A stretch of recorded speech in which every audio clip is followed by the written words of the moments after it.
Hello my dear friends and welcome back to another Bad Batch video. Today we're going to be talking about episode 11 Devil's Deal and why I think there's a red herring surrounding Crosshair. As we saw in the episode, it looks as though he's fully recovered from the injuries that he sustained in episode 8, and he's still working for Rampart and the Empire. After what happened in episode 8 on Bracca, a lot of us thought that he would now be useless to the Empire, but that does not seem to be the case. What if I told you that we've been misled and that the Iron Blast caused his inhibitor chip to stop working? As such, right now he's just playing along with the Empire, but soon he's going to betray them and rejoin his brothers, maybe even in the next couple of episodes. So let me explain what I mean and we're going to break this theory down. So without much further ado and without any more jibber jabber, let's dive straight into it. First things first, the Iron Blast on Bracca does not seem to have impaired Crosshair in any significant way. He has got a scar on his head which we are going to come back to in a minute, but overall he's fine. In fact, his eyesight in particular seems better than ever.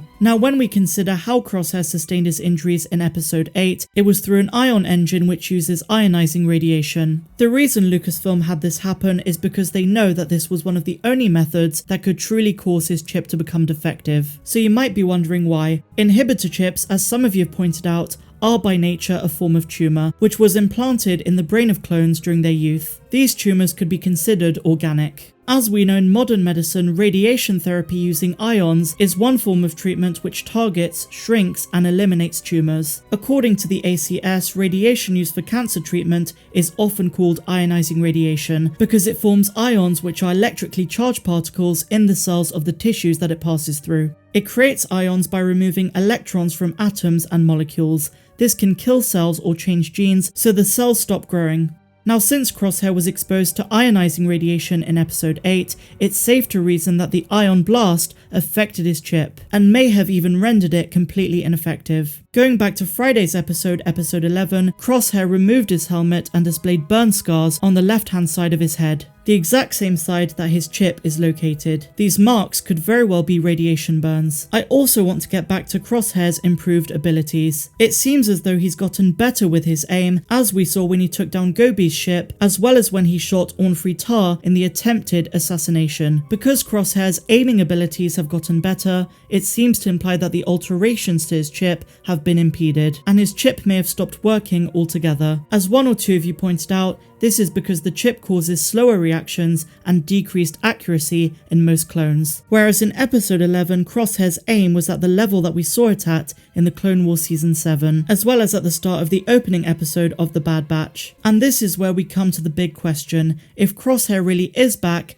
then why is he serving the Empire? Well, quite simply, he's just playing along for now. He might wait for his chance to be sent on another mission to wipe out his brothers, and that's when he's going to reveal to them that he's back. He'll probably start by apologizing and say that his chip must have worn off and his individuality has been restored. We even got some hints to this in episode 11, when he was chewing on his toothpick just like he used to. Now this leads me to talking about this week's upcoming episode, Rescue on Ryloth, episode 12. I believe that this title is a red herring in and of itself that is meant to lead us to believe that the Bad Batch are going to rescue Hera and her parents. While they probably will, they're also going to rescue their lost brother, Crosshair. With 5 episodes to go, this could be a turning point for the series, and if Crosshair does rejoin the Batch, either in the next one or the one after that, there could truly be some massive implications for what the Empire do, as well as the Kaminoans. I also believe that Captain Hauser is going to join the Batch and they're going to redirect him to Captain Rex. I've made an entire video on why Hauser matters, so go check that video out if you've not done so already. I think that Crosshair is going to eventually have a redemption arc, even if this theory does not pan out. Ultimately, I also think he's going to die saving his brothers, and despite everything, he'll go out as a hero. Now, if Crosshair does betray the Empire, this does not fare well for the Kaminoans. Rampart and Tarkin already have major doubts about the clones, and they do not want to continue the cloning project. They've already begun to sow the seeds of Project War-Mantle, which is going to see all the clones replaced by conscripted recruits. On the flip side, Lama Su wants to prove to the Empire that their clones are better, and they're still counting on getting Omega back to be the template for Stage 3 clones. If Crosshair betrays the Empire, that could really be the last straw and cause the Imperials to lose faith in the Kaminoans altogether, arguing that the inhibitor chips are no match for the natural-born, obedient and loyal soldiers. It could even spark something bigger, outrage that leads to a Kaminoan uprising of some sort, and that truly is on the brink. If this is the case, it fits very nicely with the fact that in 3 episodes time, we have an episode titled War-Mantle, and I believe that's where things are really going to kick off, and we're certainly in for a treat.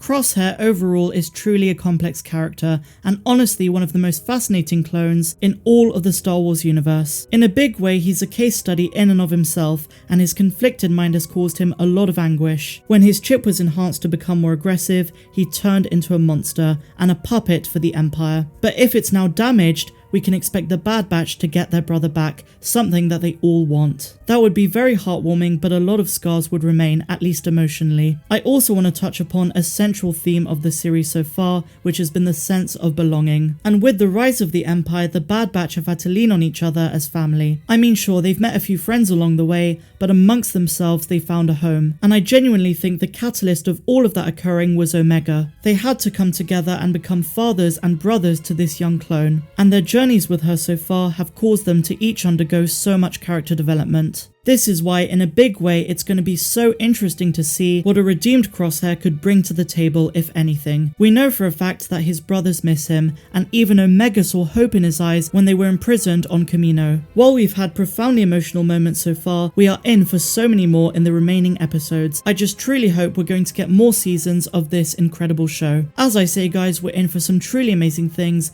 in the next few episodes, and I cannot wait. But what do you guys think? Do you think that Crosshair is going to have a redemption arc in the near future? Why so, or why not? I want to know your thoughts on the character. Do you see hope in his eyes, just like Omega did? Or do you think conversely that he's doomed? I also want to give a massive shout out to Deceptive Frost on Reddit, who inspired the idea for this video. Also guys, I will just say that someone else is going to be taking over tomorrow's video, so don't be shocked when you don't hear my voice. Apart from all of that guys, I will finish by saying that if you enjoyed today's video, please be sure to give me a big fat thumbs up, subscribe to my channel if you're brand new and a huge welcome if you are, and also be sure to give that bell a good old tickle to be alerted each and every time that I post new videos. If you find any value at all in my channel, please consider becoming a patron. Anything helps. You get exclusive access to content that's not found here on YouTube, and your contribution helps to keep me coming back here every single day. Otherwise, I'm Star Wars Meg, wishing you all a phenomenal rest of the day, no matter where you dwell in the galaxy. Have a good one.